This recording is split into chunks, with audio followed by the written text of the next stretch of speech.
Welcome to the Sober Boozers Club podcast, a place where we can talk openly and honestly about addiction, sobriety, and strangely enough, beer. I'm Ben, I'm an alcoholic, and for the last 2 years I've been sampling some of the finest alcohol-free beers the world has to offer. Each week, I'll be joined by a different guest to discuss their own lived experiences on all things related to the world of low and no alcohol beverages. So pour yourself a tipple, relax, and let me welcome you to the Sober Boozers Club. On today's episode, I'm joined by Alex Loveday, who is one of the founders of Mash Gang. Now, Mash Gang are a legendary provider of alcohol-free beers, and if you haven't heard of them, then where even are you? And this conversation takes a more serious turn than one would have expected, where we kind of talk about the struggles of setting up a business during lockdown and the difficulties in becoming what is essentially a household name for alcoholics like me. So, let's have a listen and see how we get on. Oh my God, did you hear that? Recording in progress. Yeah, AI is taking over. So, hello. Hello, mate. Thank you for having me on potentially your first dipping the toes into the podcasting world, which is the same for me. I think this is the first one I've ever done too. So, oh, really? That's a surprise, actually. As famous as I am, I can think of no one better to dip toes with than yourself. I mean, that can be a start, can't it? You've done a bit of running, haven't you? Hey, honestly, I've stopped the running recently, but it was a real passion and obsession of mine. Mm-hmm. And yeah, I went through a bit of a start of this year of going for it and thinking that I can run half marathons really quickly, and it turns out I did it. I completed it, but I nearly died, and that's not just an exaggeration. I really did crawl over the line. But yeah, no, I have, mate. I'm somewhat of what I would call a runner. Well, so tell me about how that kind of started for you, because there was a bit of a medical incident.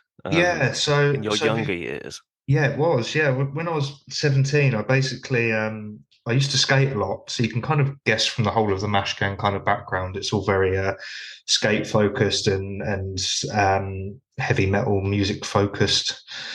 And that all comes from a love of what we all used to do and miss doing now. So when I was 17, I used to skate quite a lot, and you couldn't write it really. The skate park I was waiting for to open for about a year opened. And the day I went down, I was just skating down, and I basically tripped on a stone on a curb, and I smacked my back on the curb.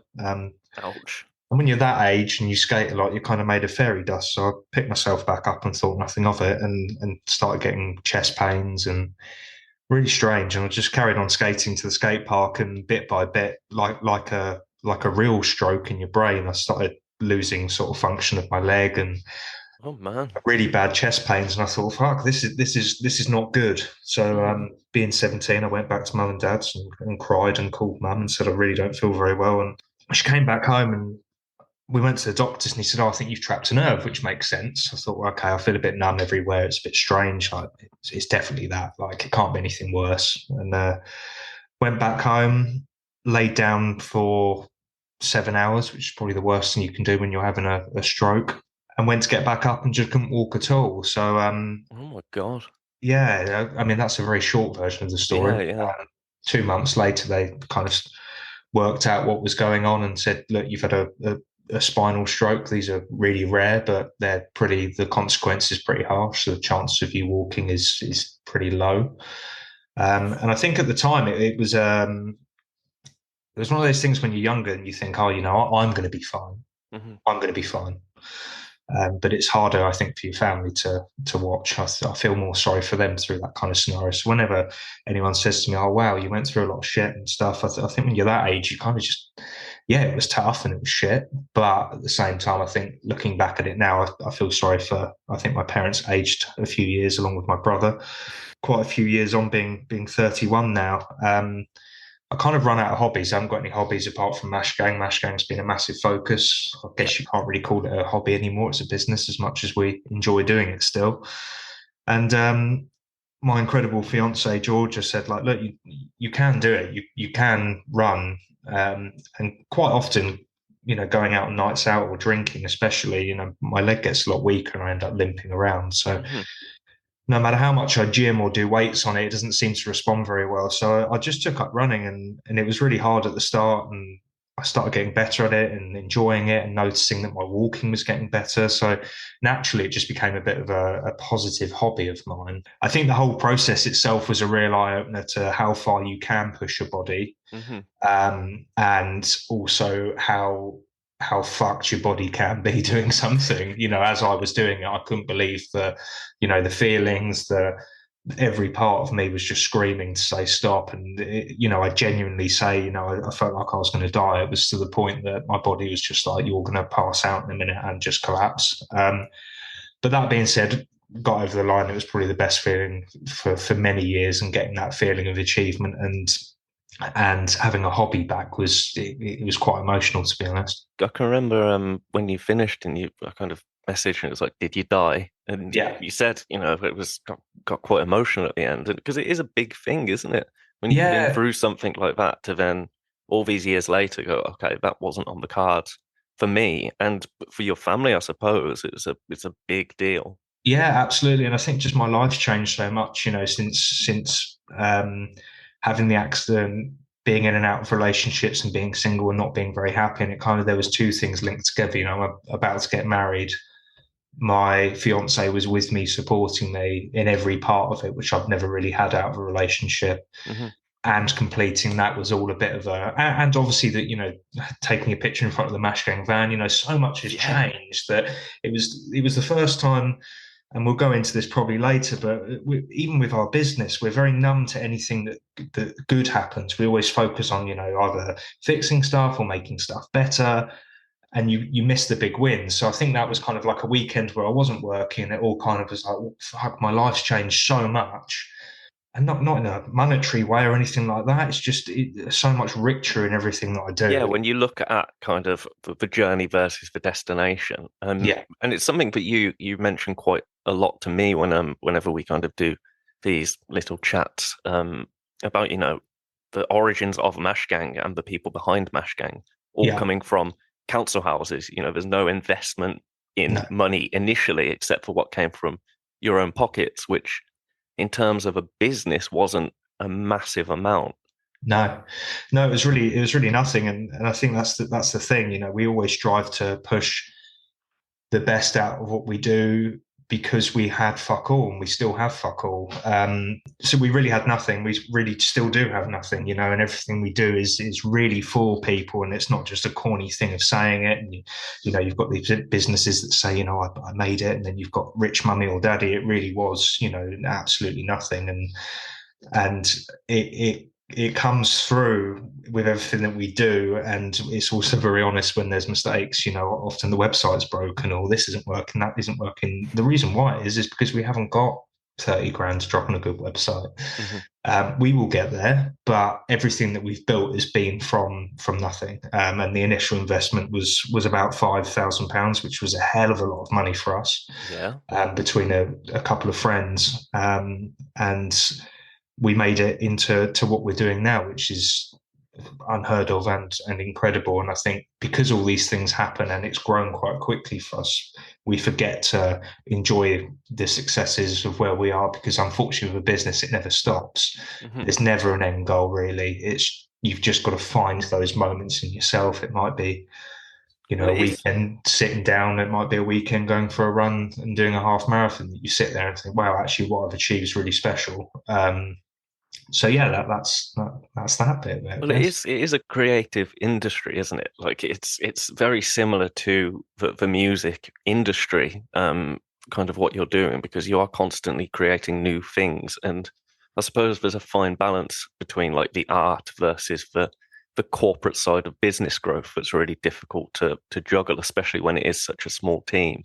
It's Um, difficult. Yeah, it's difficult when you've got fans of the brand for the right reasons as well. We have yeah. fans because you know we've done everything the way we've done it from the start, and that's why they're fans of us, and we're so grateful for them. We wouldn't be here without our fans and the people that regularly buy from us or shout about us. So to do discredit to them by taking a load of investment and changing our model and saying, Hmm. oh, actually we're going to do a lager and we're going to do it cheap and we're going to sell it into all the supermarkets wouldn't be the right business decision morally or probably financially, to be honest. And I think it's always important to remember that, and that every decision we make, we have to really burden ourselves with, if we do this, is it going to have backlash? Is it going to upset people? Is it going to propel us forward? So yeah, it's definitely, a lot of things that go in our head when we're doing stuff. So, what was kind of, would you say it started as a passion project and then became something that you realized very quickly that people would be interested in? Was there a particular reason why you wanted to go down the kind of low and no route? And in particular, really, I suppose because you target yourselves at the craft beer market and the proper craft breweries. Was there a reason that made you want to go for those people rather than kind of the sober community as a whole? Yeah, absolutely. So to start off with, I think it was very divided to 50-50. I think Hmm. Jordan always had the dream. He knew it was going to get to this point. He was absolutely obsessed with getting it to this point. And this idea, nothing was too big for him. He would have said 2 years ago, we're going to be in America, we're going to be doing this, we're going to be doing that. And when we first started, it was very much a non-option for him. It was, I have to do a business and I have to make it work. And this is what I want to do.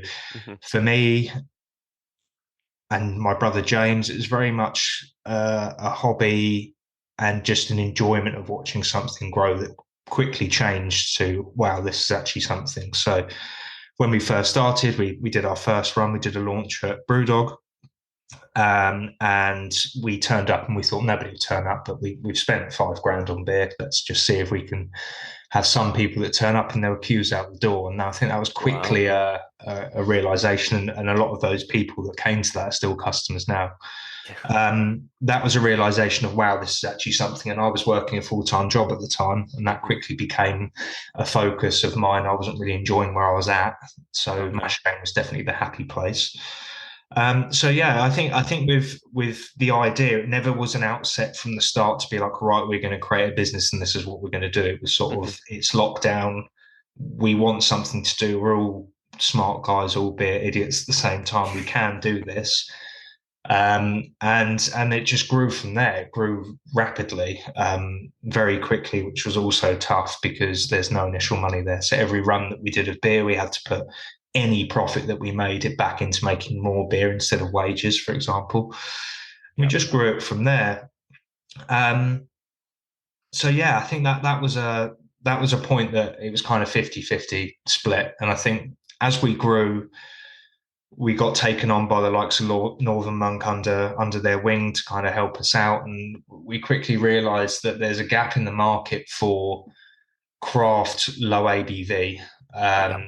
and true to craft. That is, a lot of the mash gang guys, including myself, we drink full ABV beer, and I think there was a gap in the market for people that drink Yeah. to be educated on no and low can be fun. It can be Hmm. good, but there needs to be the right person doing it and with the right love, care, and attention. And we could have easily have made full ABV beers and low ABV, but I think there's quite a lot to be said for somebody that specialises in it and does as much work as what Jordan does on the R&D side of it. And I think we want to be adjacent to the craft shelf. If we were to go into supermarkets, we'd want to be on the full ABV section Yeah. because Yeah. we don't see it as an ABV arms race. It is just a product that's the same. Yeah, Uh, that's something that I really kind of that resonated with me when I first got sober because it's been just over 2 years for myself. And I think the first three breweries that I came across were yourself, Low Tide, and Sheep and Wolf's Clothing. yeah, Um, and then, it was a new thing for me. I was exploring alcohol-free beers because I didn't think I'd ever get to enjoy a beer again, really, yeah, to the level that I used to. And then reading your narrative and what you've just said there, it's not an arms race. It was like, okay, these guys understand where I'm coming from as a customer.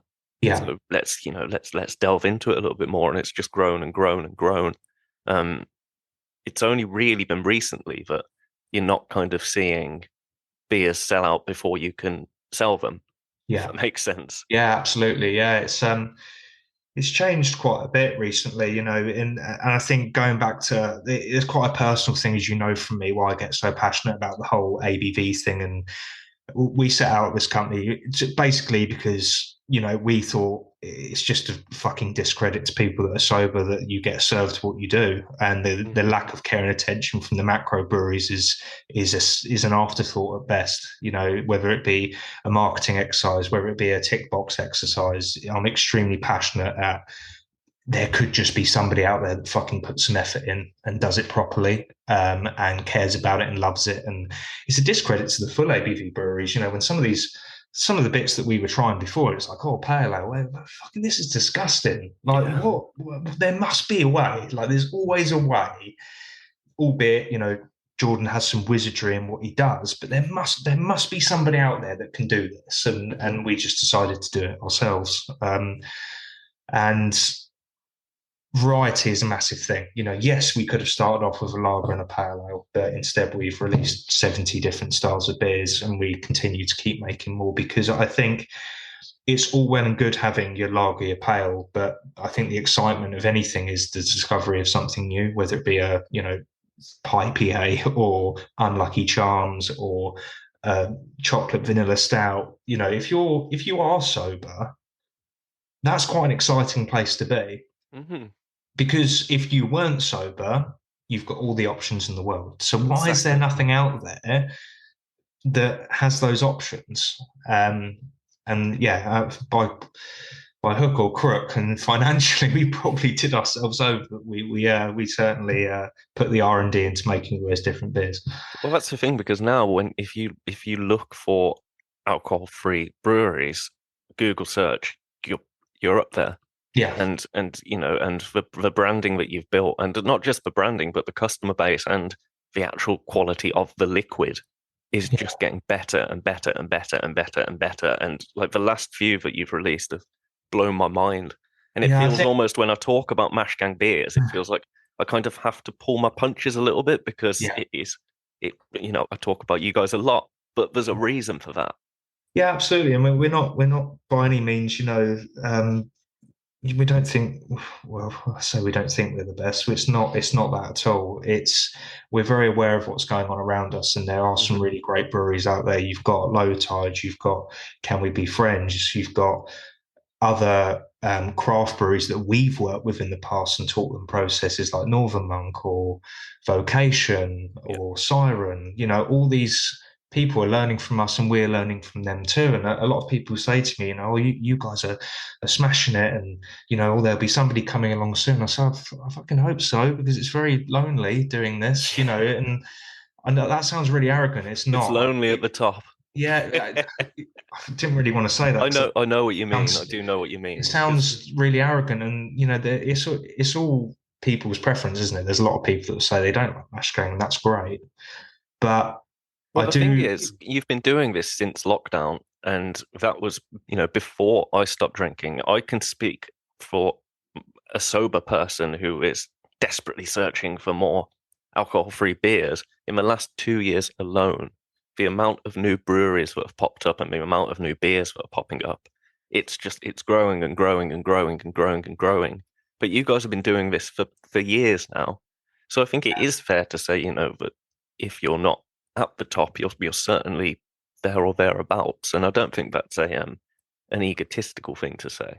no, absolutely, and it never was the aim to do that. It was just to keep doing what we're doing and enjoying it. And I spoke to the guys from Can We Be Friends, and they're really sweet. They said, we started this, we looked on the back of what you guys are doing. It was really great. We want to kind of do what you're doing. And I just said, you just got to stay true to who you are and just keep Hmm. producing good stuff. Um, and don't get me wrong, there's some stuff that we've released that we've either had to bin or it's failed or it's not come out right. And that's unfortunately the burden that you have with contract brewing. It's not like we have our own kit and our own brewery where we can Yeah. pull a tank sample before we release it. Sometimes, unfortunately, we have to release the beer and I try it last and I go, oh, actually, we could have done that one better. Hmm. I think the beauty is whatever we produce, Jordan wants to do better. And he's so self-critical in everything he does. He Yeah. will not stop until he's got the best product that he possibly can do. Hmm. So it isn't the fact of, we've got stoop, chug, all that, and that's it. It's right, they're good, but we can do this better. How difficult is it to seem like you're doing very, very well? And I'm not making assumptions here, but I'm comparing it to the music industry again. Yeah, Because growing up, I had friends in bands that would go on world tours and support, really, really famous people. And you yeah, think, okay, you've made it. You're almost a household name, and yet the lifestyle doesn't match that image. yeah. How difficult is that when you have people think that you guys are, a massive corporation? Yeah, I think it's really tough. And there was we had some customer service. I won't mention any names, and we've done a live before where I've kind of mentioned this instance, but it really hurt us as a team. Had a comment of, I can see you guys are focusing on the US now. You're obviously not concentrating on the UK, and there was no kind of context behind that at all, apart from I think a late delivery from DPD, which obviously isn't our fault. But No. anyway, that really hurt us because I think as a team, as you grow, you're gonna gather people that don't like what you're doing, or you're widening the net of people that are discovering you. So if let's say if we went into supermarkets, that would then widen the net of what I call a Darren. It would be like, oh, alcohol free, no fucking point, mate, and then they would post that on the internet. Yeah. I think as you get bigger and as you grow, you'll always get people who are naysayers, and I totally get it. There are a lot of people that grow and deserve that because their origins of their business aren't quite true to what they're doing. It doesn't quite match what they're saying.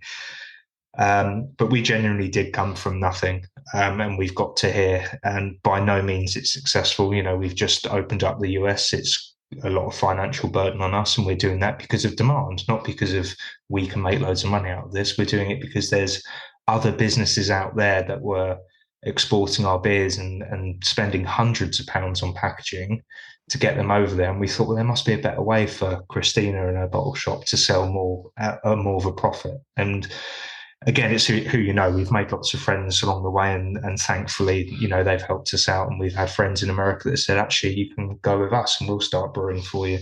Nice. But yeah, I think as you grow, you get that, don't you? By no means, I think the public hopefully don't see us in the light that we're a massive corporate company. We are growing, don't get me wrong, but there's still only 4 of us working it. Yeah, it's so easy to forget that, it's kind of, it does take over your entire life. I mean, I had this with Jord. I messaged him like, I think it was this Saturday. And like, oh, were you free in the week to come and have a chat? And he was like, look, I'm staying away from my diary. It's the weekend. I was like, oh yeah, it's the weekend, isn't it? You forget that you guys aren't just entities that are always online and always available. Yeah, I think it's been a real tough one for George as well because his social presence is quite high on Yeah. Mashgang. I think people assume there's this free time, and it really Hmm. is. To grow your business, you obviously have to be relentless at it. And I feel for Jordan and the whole team, really, including myself, to be honest, because it does not stop. Yeah. Especially with opening in the US now, our days are getting a lot longer. But at the end of the day, we all came from nothing and we want to create something. So I think it's almost nice being from a background where it is tough to Hmm. look and go, actually, like, yeah, this is tough, but there's going to be an end goal and it's going to be good one day. And if it never happens, that's fine. But we're still just 4 blokes doing our thing. How does it feel without giving the kind of cliched, it makes you feel humble? Um, how does it feel when you have people come to you that literally will say to you, what you are doing has changed my life? I think It's scary. yeah, it's scary and incredible at the same time. And it gives you no better feeling. I went to Brighton last week on a night out, and I saw a bottle shop in the train station. I said to my fiance, I'm just going to have a look just to check. And I walked in and I said, oh, it's good that you're stocking mash gang. And he said, oh, yeah, we get through loads of it. And I said, oh, I'm Hmm. one of the co-owners, like, nice to meet you. And he was like, oh my God, like, wow. And that wasn't a vanity thing for me. It was more just to hear the bottle shops are doing well out of it. Yeah. It wasn't, a case of me going in there and being like, oh, look who I am. It's not that. I wanted to see how they did first before I said that. And I think for me, even on a very local level, just to walk around or go on a night out in a town you've never been in, and you're with your mates and you go, oh, look, there it is. Do you Or know even what? get friends message saying, I've just been to the toilet and there's this flag in there and it's our flag, Yeah, yeah. Well, it the weirdest place I found Mash Gang branding was in an American style slice shop, like pizza shop in Worcester, and where they keep like the forks upstairs and all the knives and all of that. yeah. It was like an old tin, and they'd stuck a chug label across it. Oh I really? was Yeah. like, okay, okay, that's the weirdest place I've ever seen like an unsolicited Mash Gang tin. But Yeah. it is you're right. You do see Mash Gang tins everywhere now. Yeah. Like once you know that you're looking for them, they're Exactly. everywhere, and it's wild. Like I had my first ever Colt on tap.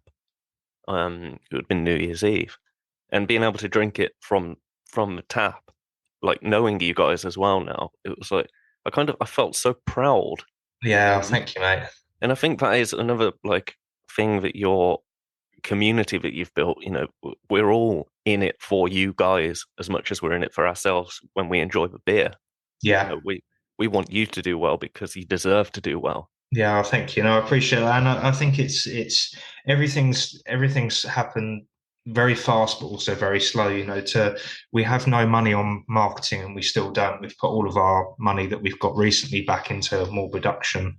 Hmm. So I think marketing's hard. It's not like we can have posters everywhere. We can't, do Facebook ads every 5 seconds, and it is nice if it's organically done like that. If it's just a sticker that somebody's put on a side of a pot Yeah, or it's just a getting flag in cans a into faces. yeah, That's it's the best form of marketing. You haven't paid for it either. You've earned that. You've not only sold the can or the flag, but they've actually decided to present it as well. So that is the best feeling in the world. And as we grow, we did the boys did Furnace Fest in America, hmm a huge hardcore festival, and to see our banners alongside Budweiser, Liquid Death, Mash Gang, all on the main stage banners was a real surreal moment. yeah, And that would cost companies thousands to do that. And we somehow managed to rock up and make the right friends and they just stick it on there anyway. But just I by think being that's where very you come. persuasive. Yeah, it's where that point that you made with people just want you to do well. And I think, at the end of the day, the same with how we do customer service here. If you're nice, it will come back around. If there's something wrong with somebody's order, we'll just send them double again and not argue it because it's about cans and hands and it's about that community. It's not a money grabbing exercise. And it really isn't. I'm not just saying that. And that sounds really cliche, but it really isn't. Obviously it's a business, we have to operate. But at the Yeah, same time, if somebody's a decent bloke and he's like, oh, I had somebody knocked off their bike once and there was a can of chug blessing that had split. Like, of course, I'm Jesus. going to send him a pack. I mean, he survived it, which is the main thing. But Yeah. we hear these amazing stories, and 99% of the time, you get decent customers just saying that this has been busted or hmm DVDs chucked. I mean, you've had stuff chucked over the fence before. Yeah, yeah. Did I send you the video or was it on a story? But he literally and it wasn't just a throw; it was like an overhead. He lunged Yeah, right got over the slammed up. fence. Yeah, it was a good one. I think I got a few dents, but they were fine. Yeah, But again, that's another thing that people don't understand with delivery drivers that they don't work for you. yeah, Like yeah. the It's things a that delivery drivers do, you are not responsible for. Yeah, it's a real challenge for us for some customers. Some people, again, not saying any names, but will be like, "Oh, this is unacceptable. I've got my cans and they're a dent. And I was going to give them as a present." It's like, well, I'm going to get you out some fresh ones for a start. Yeah. If they don't turn up perfect, there's really not much I can do unless I personally deliver them to you. It is tough. I think that's one of the challenges with the beverage industry as a whole. hmm Getting your packaging right, doing it in a cost-effective and conscious way that you're doing the best for your product. hmm But at the same time, sometimes you could wrap it a million times and you've got John, the delivery driver, who's just going to drop kick it through the fucking door. Yeah. We've been I personally, made videos just taking the piss out of that because it gets to the point that what can you do, Yeah, you've just got to roll with it, haven't you? Yeah. Like it's just one of those things. So what would you say, like since I mean, there's going to be hundreds of them, but from setup to present day, what have been the biggest difficulties? I think the biggest difficulties for us is doing stuff third party. So it's probably the easiest thing in terms of we can set up anywhere in the world fairly quickly and start producing beer, but it's also the biggest challenge. Some breweries we set up with, they did our logistics for us and then we outgrew them. So we had to move quite quickly. And in the course of a 2 year period, I think we moved logistics sites 3 times to get it right. Wow. We're with a partner that just wasn't working for us, and people's packages weren't leaving on time, um, and now we found a really good one, touch wood. But I think the biggest challenge is managing a team. Yes, there's 4 of us, but there's also a team of 8 or 9 people in the warehouse making up your packs and doing all of that. So you're not managing your own staff as such, but there's a lot of moving parts to do that. And I think the other challenge is just the fact there's 4 of us. You've got somebody to have to make the beer, somebody to have to manage all the website stuff, somebody to have to manage all the social media, customer service, sales, cash flow. Yeah. The list goes on. I could keep going. So I think the biggest challenge is people and keeping the business lean and trying to do the best job you can at the same time. And third party elements are tough. It's no easy feat. Yeah, because you've got a system where you've basically got one person doing 4, 5, 6 people's jobs. Yeah, absolutely. I feel sorry for Chris. Bless him. He's touring with Berry tomorrow, and then he comes back and he's required to do customer service, system stuff, sales. It At the moment where we are, we all work really tight as a team, and it all kind of just flows. But don't get me wrong, there's stuff that's missed. At the end of the day, be like, oh damn it, yeah, I forgot to do that, or that's just human, right? And we are getting better with systems, and luckily James is very tech savvy, so there's we've got a system for everything now. Nice. Even our customer service comes through on a central portal. So yeah, I think everything's a challenge. I think as you grow, everything's new, and we had a chat the other day, and it's not going to get any easier. Even if we got to the size of Monster Energy drink, the target's still going to get bigger. The problems are going to get bigger, if anything. Yeah, of course. It's just got to get moving, isn't it? Yeah, just got to get comfortable in being uncomfortable. I think that's the important thing. And I think one of the best things my brother ever said to me when I first started is help isn't coming. And that sounds like a real arsehole thing to say, but actually it was a really good thing for somebody that's never done it before. I would call him and say, I've got export paperwork, and being your bigger brother, you just call them and hope for the advice back. And he came back to me with that. He said, "Oh, help isn't coming," and basically hung up the phone. And I thought, "Well, fucking what an arsehole. That's charming." And I went straight to George and had a moan and went, "Oh, bloody hell, nobody's helping me." She actually looked at me and went, "Look, help isn't coming. You just need to man up and get on with it." And it's probably the best bit of advice. We've got the internet around us, right? So there's always a YouTube video to show you how to do something. Yeah, yeah. And I think because that's another thing that we like. We see the liquid and we see the people that make the liquid and sell the liquid. And that's kind of really, really condensing down what actually goes on in terms of running a beverage company. Yeah. Whereas for so many things, like being a business owner for one, yeah. Wouldn't even know where to begin. No, and there's so much paperwork. I don't have to deal with it. Luckily, too much of it. But even setting up in the US and stuff, the legal requirements there are huge, and that's a month's worth of work just to set up. I think somebody from the outside, and rightly so, would see us being this company that just makes beers, sells beers, and takes all the profit and enjoys it. It really isn't that. There's costs everywhere, and there's breweries really struggling out there, and we can certainly see why now. Everything is tight. It is tough out there. Sales aren't as great as we expect. And I think it's just you've got to look at where you can tighten up a bit and just be smart. But I think that's where possibly it helps with us being from a background where we've got nothing, so we're comfortable with kind of having nothing too. So any win's a win. If I could have a budget to have more people, then that would be the biggest headache off of my mind. But at the same time, I enjoy it, to be honest. I enjoy the chaos. Yeah, I bet there'd be a part of you that would be lost without it if it was to all suddenly go away or not. If you didn't have as much responsibility within the company as you do now, I bet it would be really, really difficult to let go of. Yeah, of course. Yeah, I mean, we're always, welcome for. We're all aware that there's going to be somebody out there better to do our job. Whether that be from James's level as a CEO to mine doing sales directorship. There's definitely going to be a sales manager out there that's going to absolutely smash it better than I do.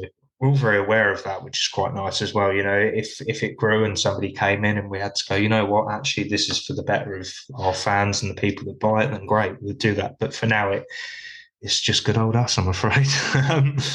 Another thing that I don't think is maybe talked about enough is obviously the narrative of your origins is set up during lockdown, which was, great for coming up with an idea for a business and coming up with the very, very, very early prototypes. But in terms of actually launching a business in a post-lockdown economy, Yeah. that's like the worst time. Yeah, absolutely. We didn't know how it was going to go. I think it was a scary time. I was buying my first house with Georgia, and she was like, "What are you doing? This is mad." Um, but I think also lockdown gave well, not everyone, a lot of people the fuck it button option. Yeah. And I Oh, think God, yeah. the spending, the evaluating what you're doing with your life, Mhm. we've gone through exactly your story, Ben. Um, And I think it was such a shit time. Anything that you did that took you out of doing that Mhm. was enjoyable. And by no means it's been easy. It hasn't. It's been really fucking tough. But you know what? It's been worth it. Yeah. And I think lockdown was a good starter to logistic nightmares, to uncertainty, to all of that made everyone who went through it and took something positive out of it a bit stronger on the other side. Yeah, I think it's kind of like maybe it's fair to say, maybe it's not. I'm sure you'll tell me, but without the kind of lockdown fuck it button, I mean, my lockdown fuck it button was let's get all the bags in and get absolutely smashed every day. Yeah. But for you guys, it could be fair to say that without lockdown and getting to that kind of state of mind, it would have just stayed a concept and not been like, fuck it, I'm sick of this, let's do it. Let's just I do it. don't I don't think we would have done it. We wouldn't have had the Hmm. time to even come together as a group of friends on a Telegram chat to have the ideas. Yeah. It wouldn't have even been a second thought. We would have just continued drinking full ABV beer or Jordan being sober, and that would have been it. I think Jordan's an Mhm. extremely creative guy, and he would have always have done something. But I think without each other, none of this would have worked. And I'm not saying that, I couldn't have done it without James and Jordan. James and Jordan couldn't have done it without me. And, it just, without everyone, it wouldn't have been what it is today. Um, and yeah, absolutely. Without lockdown, it wouldn't have happened, no doubt. Well, that's an incredibly beautiful story Yeah, of thank you. lockdown. So I'm aware that we're getting to our time limit, although I Yeah, don't really know what time limits are on these things because who knows? Yeah. I'm new to it, so maybe there's an algorithm, I'm not sure. Um, what would you like to happen in the future? In the future, I'd like to get to the point, and this is just, I think this is the team's vision, but mine as well. I'd like to get to the point where we have really good distribution in the UK for Europe, which is happening. Um, I would like America to be fully set up so people can just buy at ease in most states over there, and Trent in Australia to just be doing well. For me personally, there's no sort of end goal of where I'd like to get to. I just want to continue growing it and see how far we can go. I want to see more options out there from other breweries, to be honest. So there's a bit more, competition, would I say, as to Hmm. keep us all going and pushing forwards, which is happening. But yeah, certainly to just get to the point where all of our systems are working properly, it's effortless for people to order it and it just be going out constantly to people. And that would be the dream right now as a short term thing. That'd be the dream for me as well. Is there anything that you think I have missed because I'm a shit interviewer? No, not at all, mate. I feel like it's all been on me, to be honest. I'll have to do a separate one about you, but I guess it's your podcast, so Yeah, people don't want to hear about me. it's like Terry Wogan over there doing his. Well, thank you for coming on. And Thank you, mate. in It's been what? a very serious one. We usually fucking joke and Yeah, play I around, don't I or don't know what I'm going for with this. Maybe I'm growing up finally. Have you considered? But no, I appreciate it, mate, and keep doing everything you're doing. Obviously, I feel a bit guilty because you've asked me all the questions and I haven't asked you any, but I really do appreciate you having us or me on board. And I'm sure you've got some of the other team that can give you a bit more of an interesting insight to stuff. This is just the No, I think this sort of stuff it's kind of what fascinates me. It's like, when you're really invested in a product, you kind of want to know everything about it. You're like, yeah. oh, did you know that he had a stroke in his back when he was skating? Oh, I did. Yeah, Like, I know him. I know him well enough to text him. yeah. Oh, when I went into a bar the other day and they had cloud water on tap, and it Yeah, was like, oh, and any alcohol free on tap is just like, oh, I feel like a real boy. yeah, Um, but then the guy at the bar was like really excited about, oh, well, if you like that, you should try this, and it was Stoop, and I yeah, was literally just like, I know them. It yeah. was proper like, yeah, Mash Gang, yeah, been there, yeah, know them Yeah. personally, got one of their Completed that numbers, one. so. Yeah, no, I appreciate all the support, and this journey's been absolutely mad, and without people like yourselves and all of our fans, we wouldn't be doing what we're doing and doing it ultimately just as a job that got us all out of doing shit jobs that we hate doing. So, Mhm. from the bottom of my heart, people might see it as being a successful business and stuff like that. We wouldn't be where we are without where we started, and we're all very aware of that as well. So I appreciate just doing bits like this and talking about it again. Well, keep doing it, please, because Thank otherwise I'm fucked. you. We've got more stuff coming out. Don't worry. There's some Oh, exciting. I'm sure you do, sir. It's relentless. I can't keep up with Jordan, bless him. But yeah, I we don't are. think anyone could keep up with Jordan. Honestly, I struggle. I struggle, but we love him at the same time. So Right. Well, lots of love to you, and yeah, thank you you very too, mate. much. Thank you very much. Enjoy your week, and hopefully the podcasting goes well. Thank you for listening to this week's episode of the Sober Boozers Club podcast. My name is Ben Gibbs. You can find me at Sober Boozers Club on the Instagram. For more information about Mash Gang, then go to their website and have a look at the beers. They also offer an exclusive subscription service where you will get an array of gorgeous liquid every single month. So get on that if you haven't already. But for now, thank you very much for listening. I'll see you very soon, and I really hope you have a lovely lunch when you next have lunch.